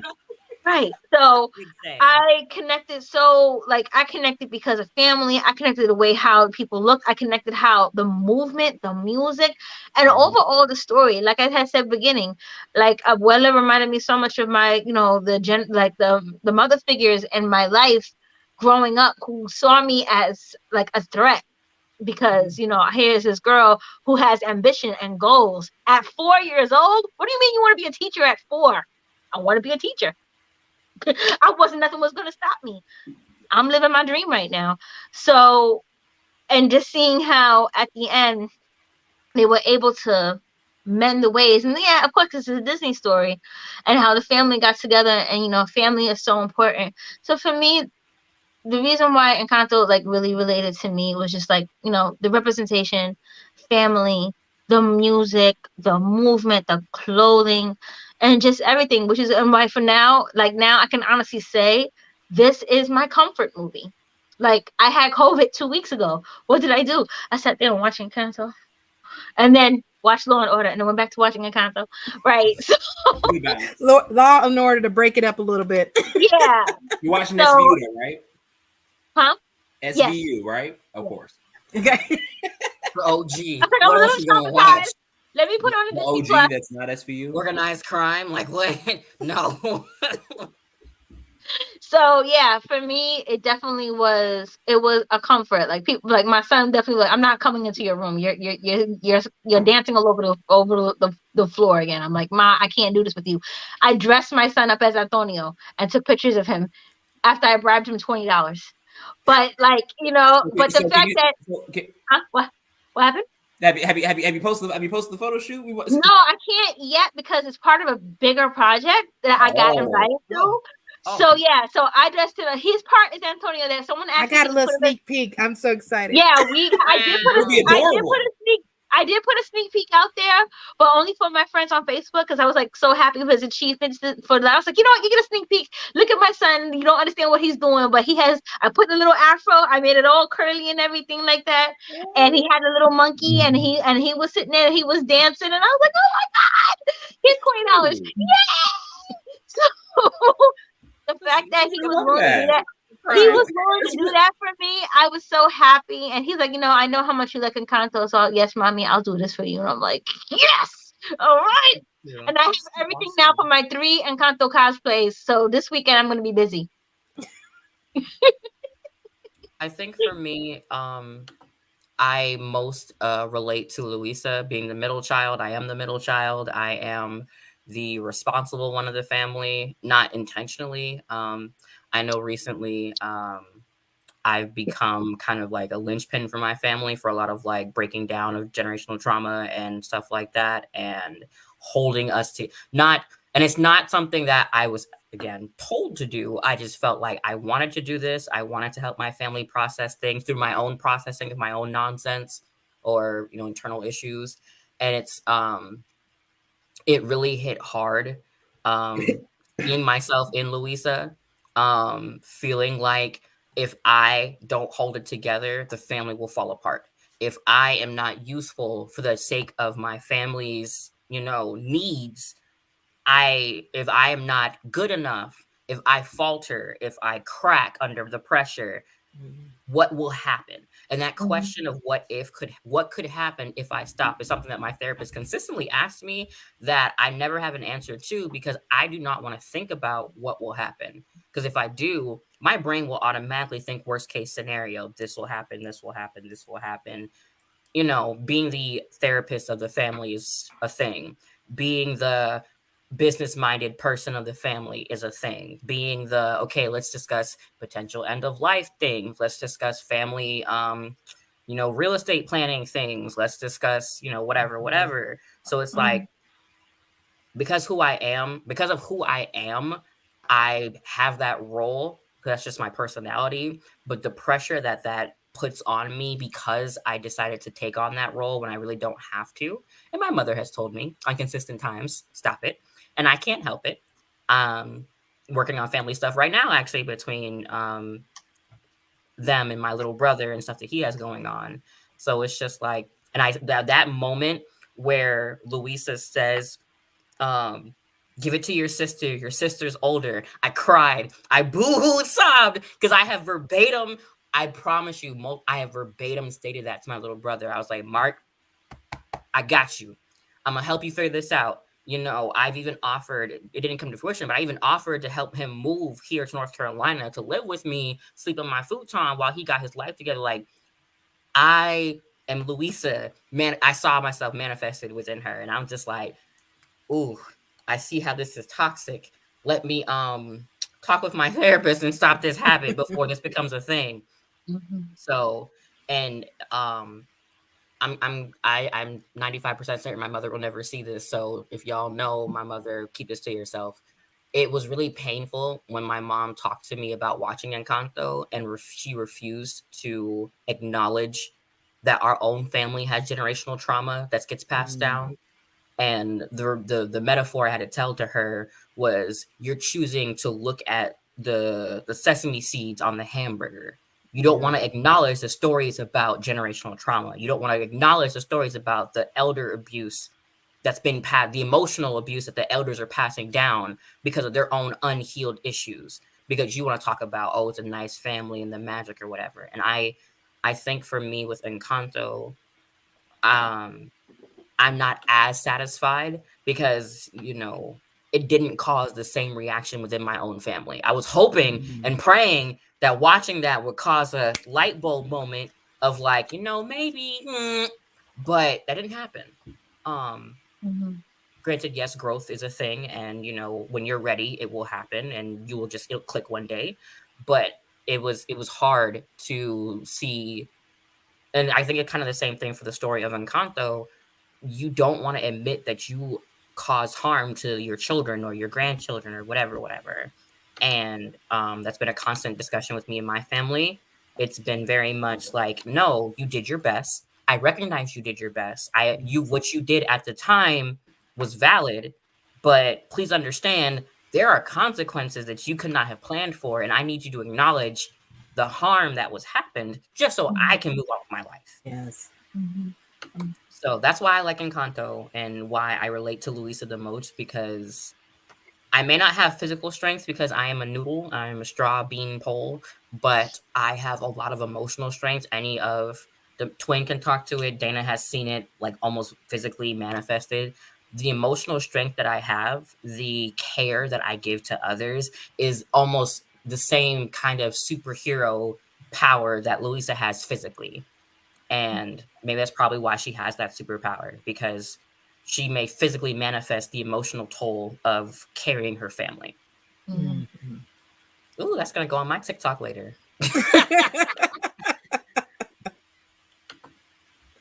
Because you know me so well, twin, I really don't appreciate how you struck all of my chords and my heartstrings with that whole rant right there. Pew, pew, pew, pew. Pew. But I love you. I appreciate you for it. And once I get back in the queue with my own therapist, we'll talk about this one. But for my character, so I'm sitting here watching the movie. I'm like, la la la la. Okay, hopefully I'm gonna chime in with the antagonist. Okay, the antagonist feels like they're a disappointment to the family. Okay, I can rock with that for right now. This present season of life that I'm in. Okay.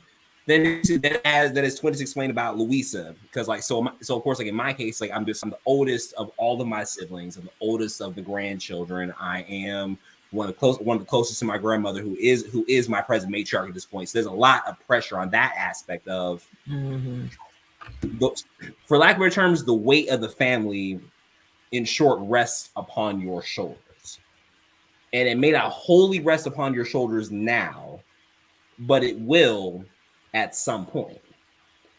Because as I was explaining to you guys before we came on here today, so like, and so like of course as it goes, eventually with me being the oldest of the grandchildren, and then with the anniversary of my own mother's passing coming up tomorrow, and then also like past my grandmother, a lot of responsibility is eventually going to escheat to me, which then further kind of pivots around, because it's like I could talk about like, I'm identifying with some aspects of Bruno because I'm also in a Bruno season of life, but I want to talk about my homegirl Isabella. reasons why I have on like this, like the pink spot shirt, had the flower in my ear beforehand, because Isabella has low-key become my favorite character, because the entire time watching the movie I'm just like here she go, and here she go, and then Bruno happens and she's failing to read the room, and then she's just being rude to people and everything else. But when she had that moment of open honesty with Mirabel, what she was saying, she's like, she said I had been stuck. I felt that emphasis in her voice when she's like, I've been stuck being perfect my entire life, because I will say for me, like some of the expectations I've had for my family was like always doing my best. But at times it felt like whenever it was just slightly under whenever like it was my best for the time, but didn't rise to the expectation of what it was, that always then felt very, very detrimental. Some of it was either from critique from my own family. Some was also just me just being too hard on myself. Yes. An overthinker. I am a Virgo. I'm a perfectionist. Don't say I'm sorry for the Virgo thing. I will snatch up these earrings. Don't do this right now. Don't do this. I will blue through the screen. You're not wrong, twin. I will blue. Look, actually, no. I will drive to you. Don't do this, John. I will drive to you. It's only 6 hours. Let's go. And I gotta tank of gas. What's good? You know what? Y'all have a good night. I'm just playing. But with all of that, and when she was going through her moment, the line that sticks out to me the most is when she says, "What could I do if I just grew what I was feeling in the moment?" Like beyond all of the expectations of everybody else, beyond all the expectations of rising to the occasion, beyond anything necessarily being perfect. What could I do if things could just exist? And I'm finding myself in that also in a similar season of life in that same front. Like, look, you're not perfect. You ain't perfect. You never will be perfect. You got to rock out to it. But then it's like, but what if? I also remember having conversations with my therapist the first round of therapy that I went through, because like we were talking about different things that were going on. She was like, "Why does that matter?" And I'm looking at her like, because that's fine as it relates to that thing, but why does it matter? I'm like, but it relates to, she's like, okay, that's fine, and I understand that, but why does it matter? Eventually drilling me down to the question, she's like, and it's okay to not have an answer for why it matters, because if it doesn't, that is also okay. Yeah. But the only thing that is keeping you from your own happiness is the barrier of others' expectations. Yeah. But you yourself have the power to get beyond those expectations to reach your best life, because at the end of the day, the only one who can live it is you. Yes. True. I'm doing therapy on my lunch break in my office, try not to sob and boo-hoo so if nobody hears me through the other side of the door, because my therapist is preaching to me right now. And I will say that whole moment there, once we got through that song, What Else Can I Do, which is also my personal favorite banger, really recharacterizes everything else that Isabella had been doing, because the entire time she was like, I need to live up to the expectations. I must be perfect. I must practice. I must do this. I must do this. I must do that. Otherwise, I run the risk of not only letting my family down, but letting my grandmother down. And then subjected to the same kind of treatment that my Tio Bruno, that I actually remember because I was old enough to remember him, had then been subject to because he didn't reach expectations. Right. To the point where she literally said, when Mirabel said, you can still marry that big dumb hunk, and she said, I never wanted to marry him. I was doing it for the family. That said so much about Isabella, because she was like, none of what I have been doing is anything that I've been wanting to do. Right. none of who I am is really who I manufactured. Mm-hmm. But I was willing to sacrifice my own identity for the sake of the family to meet their expectations. And I don't know what that was, but that's when I tell you that hit me right here, right here. And Isabella's whole story has been dragging me by my new growth because it's a lot to be said in just that short moment. Mind you, does she got some things that she has to work on? Yes. But is there so much more to her character? Oh, absolutely. It's beautiful. And when we get finished with this, I'm about to put it back on my Bluetooth speaker and dance around the hurricane of Jacarandas because that's my jam. It's my jam. Real quick, one thing I just literally just thought about is that when you look at Isabella's power of like controlling plants and everything, and you look at like, you know, ecologically, it is an ecosystem only survives by its diversity. And the fact that she strictly only put up flowers, and not even like, you know, different flowers, but literally almost the same flowers in different colors. It's the fact that she, you know, sacrificed her own health. That's almost a manifestation of her sacrificing her own health and her own well-being for the sake of, oh, that's pretty. Meanwhile, when she really comes into herself and starts exploring, you know, her powers and stuff like that, an ecosystem survives based off of the different plants that live off of each other, the different root systems that are developed because they're all different things and provide different nutrients, and the canopy of the trees versus the moss and the scavengers at the bottom that kind of have that balance. Isabella is a manifestation of being out of balance. And at the same time, once she comes into that understanding of what the balance looks like, she then creates new things. Because just like Bruno prophesied, he said, he told me that the life of my dreams will be promised and someday be mine, failing to read the realm. He told me my power will grow like the grapes that thrive on the vine.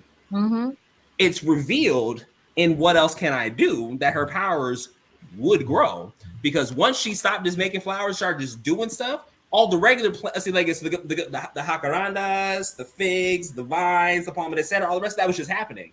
But when she did that river of sundew and just made a sundew flower that moves, that doesn't exist like that in nature at all.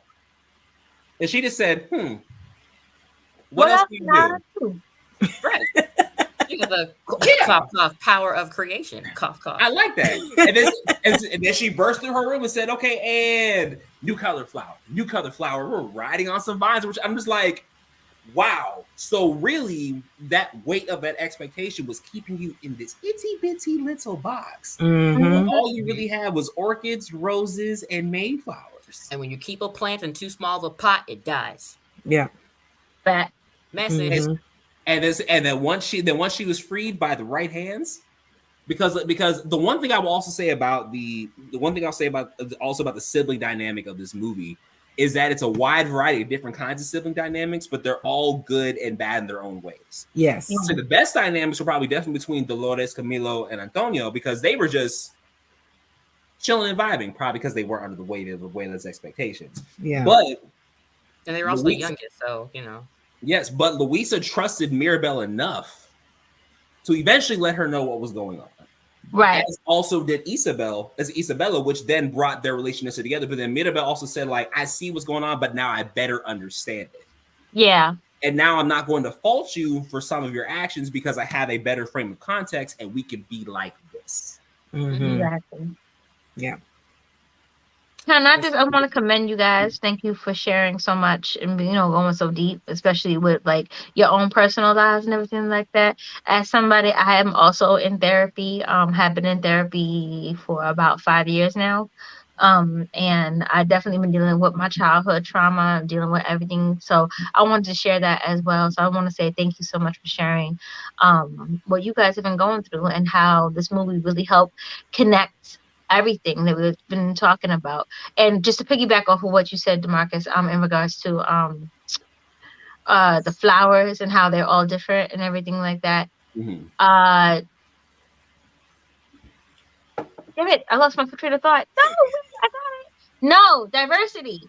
Just like how how Isabella grew the different flowers, the diversity in the movie was like so important, because without diversity, like the human race, we can't thrive.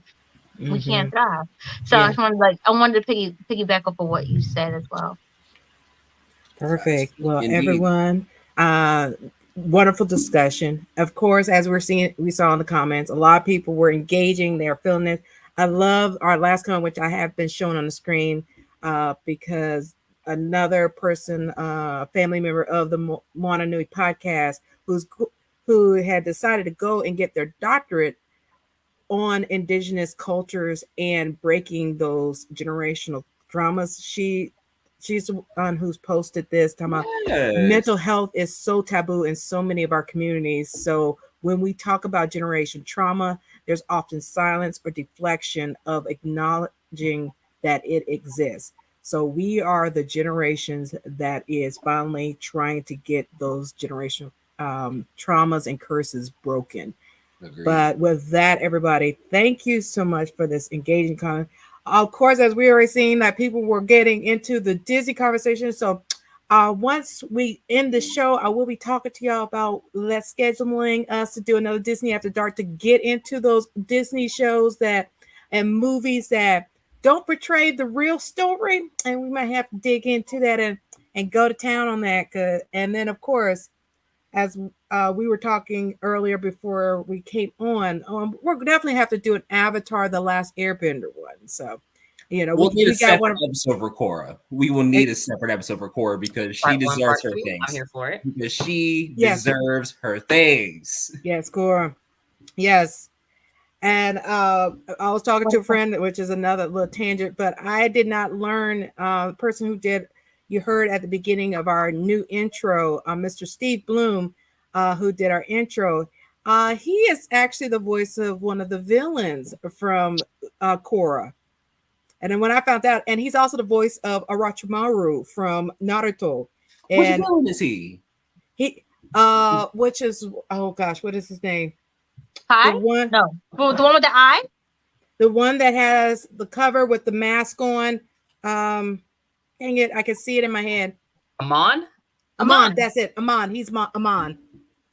No, wait. Yo, he was Amon. I thought the guy who played Mr. Robot was Amon. No, he is Amon. No, he's the guy who played Mr. Robot was the leader of the wolf bats, the water exactly. Bats. Yeah, and he's the animated version of Wolverine. Of course, he's known for being Spike right here, from Cowboy Bebop too. So, I'll definitely have to let him know when we start talking about Korra, because I have to see if he'll get in the comments and talk. If he'll pop in, I'm here for it, please, because I have so many Amon thoughts and questions, and hearing it from the voice actor would be like, well.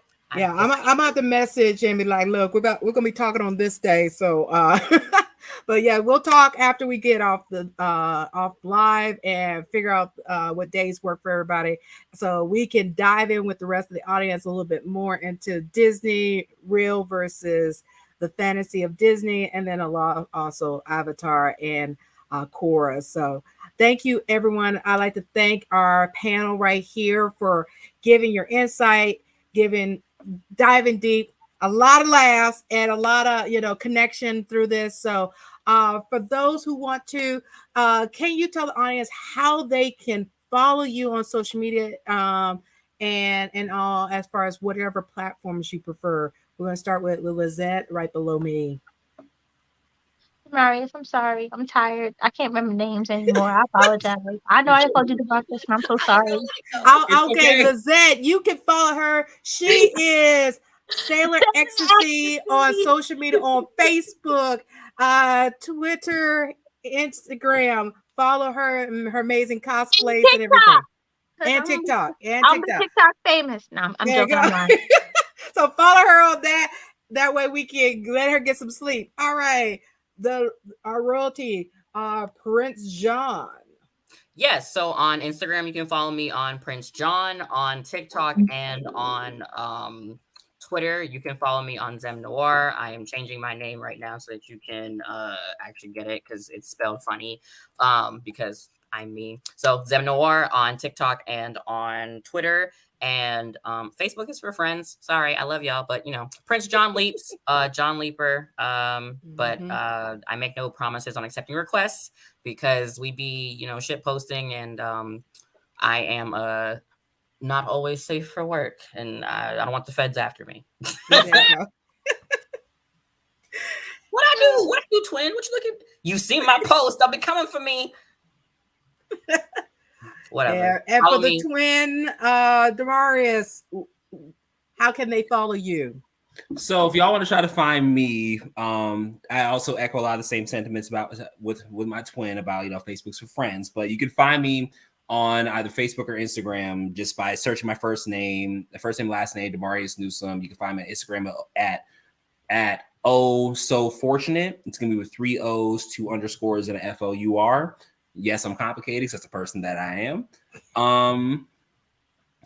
And then for those of you who like Avatar also based content, I also did a little bit of work with the official Avatar Last Airbender YouTube channel for the Four Nations Forum. If you want to go pop over and check that on YouTube, kind of like in a similar fashion such as this. Otherwise, I'm just posting memes and talking about stuff that fills my head. It's the person that I am and how I live my life. There you go. And kind of get in some Disney conversation and stuff. So everyone, once again, thank you for tuning in. Thank you for engaging in the comments. We definitely had some great comments and everything on here. We'll definitely let y'all know when our next episode with this lovely panel that we can dive into the Disney folklore and what we see on the screen. And that way y'all can engage with us even more there. So thank you again for joining us this evening. You all have a great evening, and we'll see you next Thursday, which at 7:00 we will have the CEO and Vice President of HBCU Con joining us. And then at 8:30, we're going to have Cerise Renee Murphy, the CEO of Virtuous Con, going to be joining us at 8:30 next week. So definitely tune in. We look forward to seeing you. And everyone, aloha. Bye, everyone. Bye. Bye. Have a good night.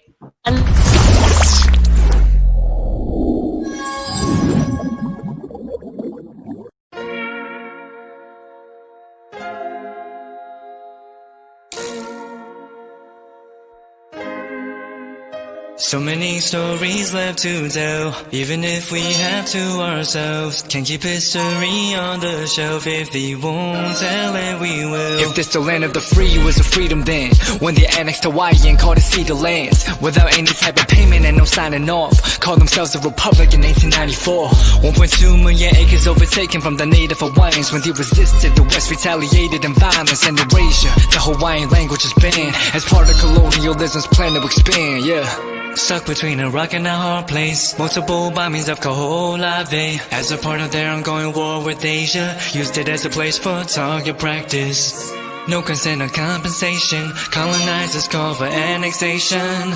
No regard for all the locals. School will never let you know. So many stories left to tell, even if we have to ourselves. Can't keep history on the shelf. If we won't tell it, we will. Too many stories left to tell, even if we have to ourselves. Can't keep history on the shelf. If we won't tell it, we will. We will. So if you put Hawaii into perspective, well, Black and Asian history is interconnected. Considering the fight with the Pacific, then of course versus Asia, they was treated as a middleman for war, but didn't let the Western colorism run its course. Cause dark skin was a sign of dignity to core. The land was taken in the name of capitalism, when prior to it was an actual kingdom. Clap back at the system. Stuck between a rock and a hard place. Multiple bombings of Kaho'olawe as a part of their ongoing war with Asia. Used it as a place for target practice.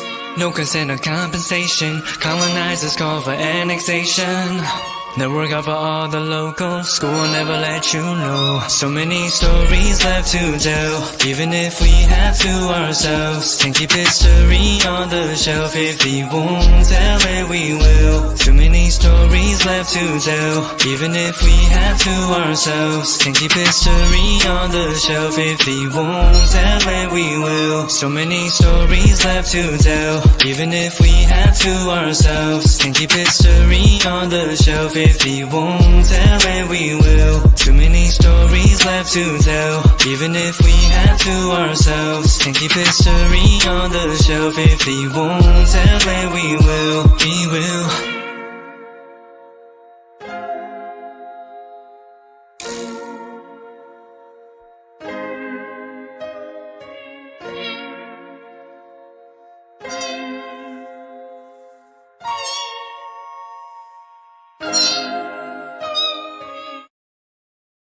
I'm Steve Bloom. I've been a voice actor for more than 30 years, playing characters like Wolverine, Starscream, Tank Dempsey from Call of Duty. With Bloomfox Studios, I've learned so much about myself. Learning to breathe, to no fear, to getting ugly in front of the mic. One of the biggest changes I've noticed, at least for me, is how much my confidence level has gone up. Done an Eastern European video game, an e-commerce commercial, a documentary. If you're thinking about getting into voiceover, just do it. Jump in.